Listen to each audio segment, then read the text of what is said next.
틀린 것과 다른 것이라는 이 제목으로 우리 짧게 은혜 나누겠습니다.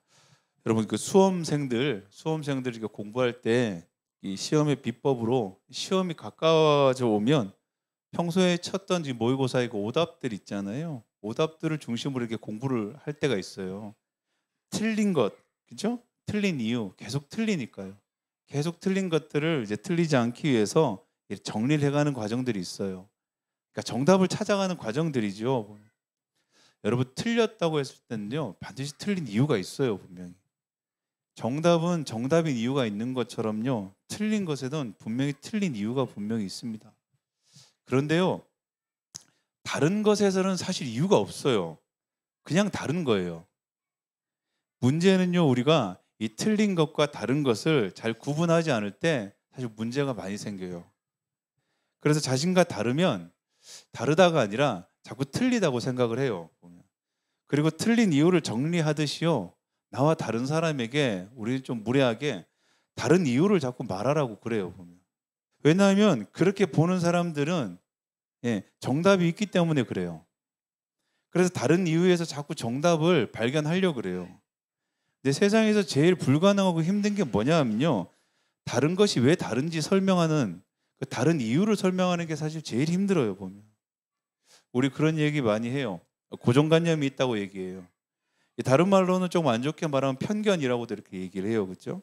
지나치게 우리가 알고 있던 것, 경험들을 이렇게 모아서 일반화 시켜놓고 그걸 딱 고정시켜버리면 이런 사고방식을 우리는 고정관념이라고 얘기합니다. 그렇죠?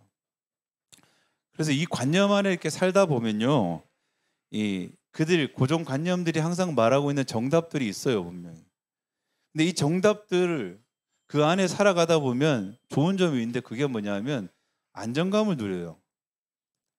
좀 뭔가 내가 정상이고 정답이라 정해놓은 것들에 그 모든 사람들이 모여 있으면요. 진짜 다 그게 정답 같아요. 보면.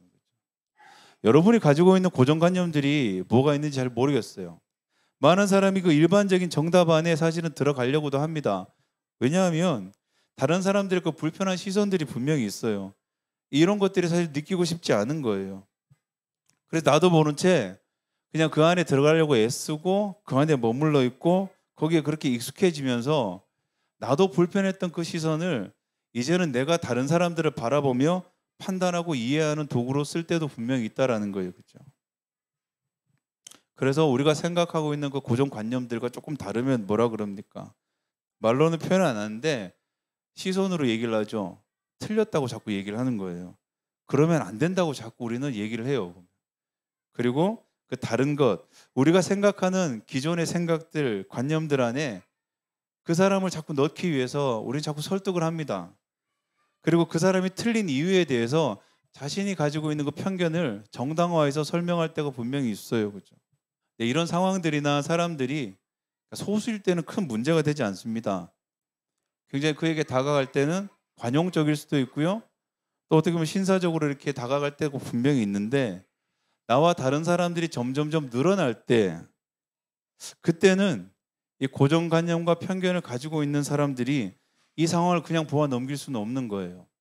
왜냐하면 본인들이 옳다고 생각하는 것이 흔들릴 때가 분명히 왔기 때문이에요. 그런 사람 한둘이 세상을 어지럽힐까 봐 전전긍긍합니다. 그 다음부터는 그들을 공격하기 시작해요. 그들을 혐오와 차별의 대상으로 이렇게 두기 시작해요. 그리고 그들을 공격하며 자기들이 가지고 있는 고정관념을 지키려고 자꾸 생각을 합니다. 그죠? 생각해 보면 단지 다를 뿐인데, 그죠? 사실 그렇게까지 할 이유는 없는데 우리는 그래야만 우리가 조금 안정감을 누리고 살아가는 어쩌면 우리 안에 참 못난 모습들이 모든 사람에게 다 있어요. 안 물어봐도 사실 좋아요. 그죠? 그냥 좋아해주고 좋아온 얘기만 하고 이렇게 끝나면 되는데 걱정이 되니까 자꾸 물어봐요. 결혼을 안 할 수도 있고 못 할 수도 분명히 있는데요. 꼭 사람들이 물어봐요. 왜 결혼 안 하냐고 자꾸 물어봐요. 그죠? 근데 결혼한 사람에게 왜 결혼했냐고 물어보지는 잘 않아요. 왜냐하면 결혼하고 살아가는 그 삶이 고정관념 안에 있는 삶이기 때문이에요. 그래서 누군가 결혼하면 우와 너 왜 결혼해? 이렇게 물어보는 사람은 없어요. 그런데 그냥 혼자 있는 사람한테는 모든 사람이 다 물어봐요. 왜 결혼 안 하냐고 이렇게 물어봐요. 그래서 고정관념과 편견 안에 그 세상에 살아가는 사람들은요, 그 기준에 있지 않으면 언제나 그 다른 이유를 묻는 질문에 사실 시달릴 수밖에 없어요. 그죠? 그리고 언제나 그 필요 없는 이유를 계속 설명을 해야 하는 불편을 감당하고 살아가야 돼요, 분명히. 내가 나인 이유를 누군가에게 설명할 필요가 없는데도 불구하고 이 세상은 사실 그렇지 않다라는 거예요. 그죠? 그래서 이 부당함들을 막 얘기해요. 왜 물어보십니까? 막 이렇게 얘기하면 대부분 돌아오는 얘기가 걱정이 돼서 그렇다는 거예요. 그리고 너무 예민하게 굴지 말라는 거예요. 다 널 위해서 그렇다라는 거예요. 그죠? 그렇게 말하는 내가 더 이상해지기 시작하는 거예요. 그죠? 기준과 다르다고 생각되는 사람들은 그들의 세상을 따로 만들어 가지고요. 다른 세상, 기존의 세상들과 좀 등지고 살아갈 수밖에 없어요, 사실. 아니면 당당하게 자신의 목소리를 내지만 언젠간 논쟁과 다툼으로 싸움이 일상이 되어버리는 삶을 살 수밖에 없는 거예요. 그죠?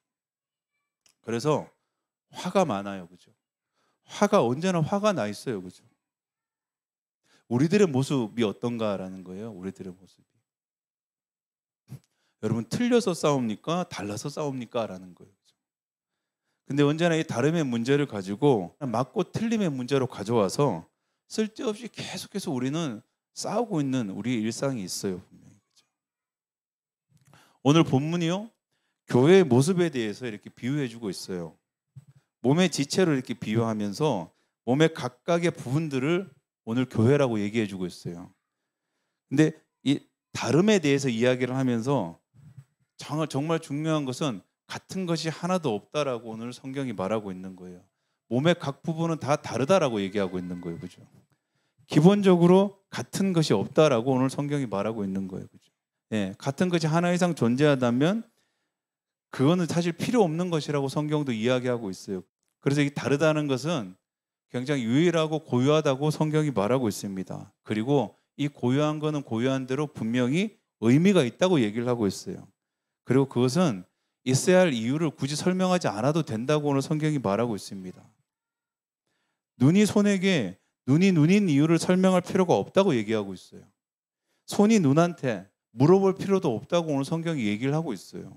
손과 눈은 다르고요. 머리와 발이 다르다고 계속 얘기하고 있습니다.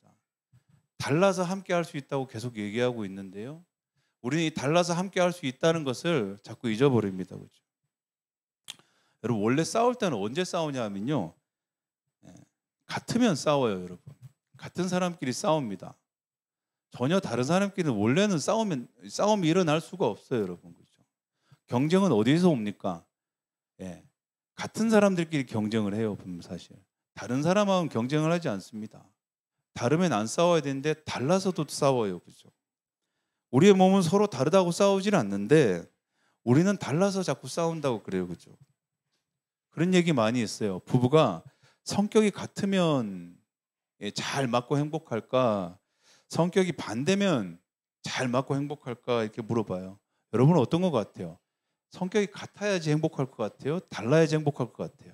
같으면 같은 대로 행복하다는 이유가 있을 거예요. 다르면 다르다고 행복한 이유가 있을 거예요. 근데요, 다르나 같으나 중요한 게 아니라요, 그냥 서로 사랑하면 행복한 거예요. 그죠?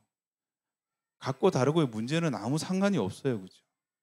그래서 골로새서 3장 14절에서 15절에 그렇게 얘기를 하죠.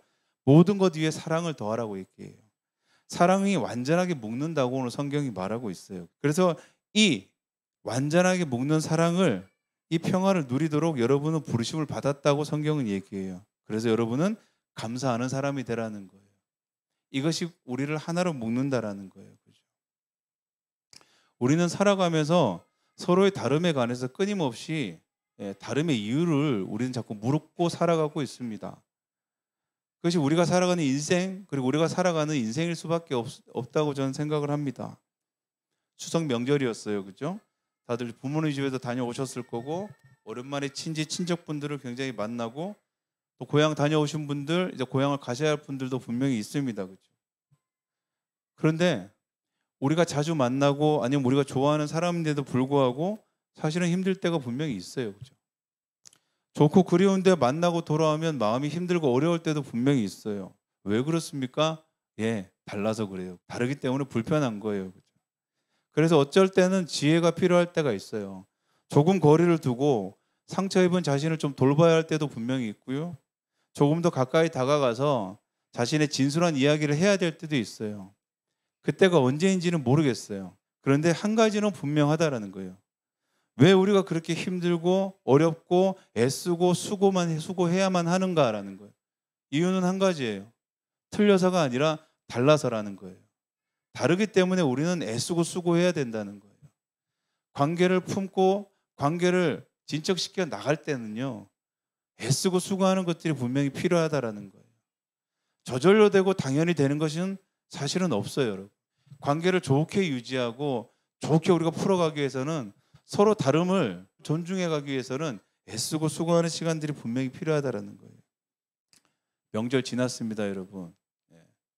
이제 서로 남편과 아내들한테 서로 잘해 주십시오. 서로 선물도 하시고 미안하면 좀 더 잘해 주시고 서로가 원하는 서로가 필요한 것들로 서로를 채우며 서로의 마음을 확인하고 또 그 안에 마음이 어렵고 힘들었던 것들, 마음에 쌓여있던 상처들이 조금은 사랑으로 더 온전해지는 함께 걷는 교회 믿음의 성도들, 각 가정들, 그리고 각 일상이 되기를 간절히 축원합니다.